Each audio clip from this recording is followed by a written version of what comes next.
10ஆம் வகுப்பு அறிவியல் உடல் நலம் மற்றும் நோய்கள். கடந்த வீடியோவில் நீரிழிவு நோய் பற்றி பார்த்தோம். அதில் வகை 1 வகை 2 ஆகிய 2 டைப் இருக்குது. வகை 1 அதிகமாக குழந்தைகள் மற்றும் இளவயதினரிடையே ஏற்படுகிறது. இப்போ வகை 2 பற்றி பார்க்க போகிறோம். வகை 2 இன்சுலின் சாராத நீரிழிவு நோய். இது மேக்சிமம் வயதான ஆள்களிடம் இந்த நோய் காணப்படுகிறது.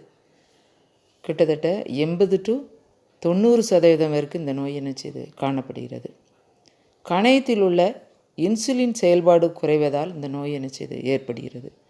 இதனுடைய அறிகுறிகள் என்ன அப்படின்னா, இரத்தத்தில் குளுக்கோஸ் அளவு அதிகரித்தல், 2வது அதிகளவு சிறுநீர் வெளியேறுதல், இதற்கு பாலியூரியா என்று பேர், 3வது அதிக தாகம் ஏற்படுதல் பாலிடிப்சியா, 4வது அதிக சிறுநீர் வெளியேறுதல் கிளைகோசூரியா, 5வது அதிகப்படியான பசி எடுத்தல் பாலிபேஜியா. வகை 1 வகை 2 நீரிழிவு நோயின் வேறுபாடுகள். டைப் 1 தொடங்கும் பருவம் 20 வயதுக்கு குறைவாக தோன்றுகிறது. டைப் 2 30 வயதுக்கு மேற்பட்டோரிடம் இந்த நோய் காணப்படுகிறது. உடல் எடை. வகை 1 உடல் எடை குறைகிறது. வகை 2 உடல் பருமன் அதிகரிக்கிறது. டைப் 1 குறைபாடு. பீட்டா செல்கள் அழிவதால் இன்சுலின் குறைபாடு ஏற்படுகிறது. வகை 2 லெக்கு செல்கள் வினைபுரியாமல் இருக்கிறது. சிகிச்சை. டைப் 1க்கு இன்சுலின் எடுத்துக்கொள்ள வேண்டும்.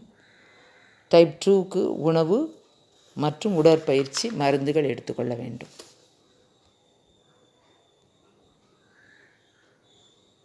அடுத்தது நீரிழிவு தடுப்பு மற்றும் கட்டுப்பாடு. நீரிழிவு நோயை எப்படி தடுக்கலாம் அப்படின்னா, உணவு கட்டுப்பாடு, இன்சுலினுக்கான ஊசிகள் மற்றும் உடற்பயிற்சி மூலம் இந்நோயை கட்டுப்படுத்தலாம். இதுக்கு என்னென்ன உணவுகள் எடுத்துக்கொள்ள வேண்டும் அப்படின்னா, குறைவான கார்போஹைட்ரேட் மற்றும் நார்ச்சத்து மிக்க உணவுகள் மிகவும் பொருத்தமானவை. சர்க்கரை எடுத்துக்கொள்ளுதல் தவிர்க்கப்பட வேண்டும்.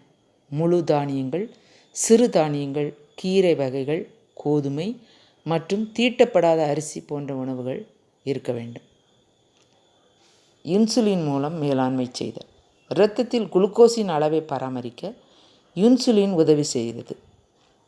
உடல் செயல்பாடு. நீரிழிவு நோயை கட்டுப்படுத்த உடற்பயிற்சி முக்கிய பங்கு வகிக்கிறது. அடுத்தபடியாக நம்ம பார்க்க போகிற தலைப்பு உடல் பருமன். அதிகப்படியான கொழுப்பு சேர்வதால் உடலின் எடை அசாதாரணமாக அதிகரிப்பது உடல் பருமன் எனப்படுகிறது. செலவழிக்கும் அளவை விட உட்கொள்ளும் உணவின் கலோரி அளவு அதிகரிக்கும் போது உடல் பருமன் உண்டாகிறது.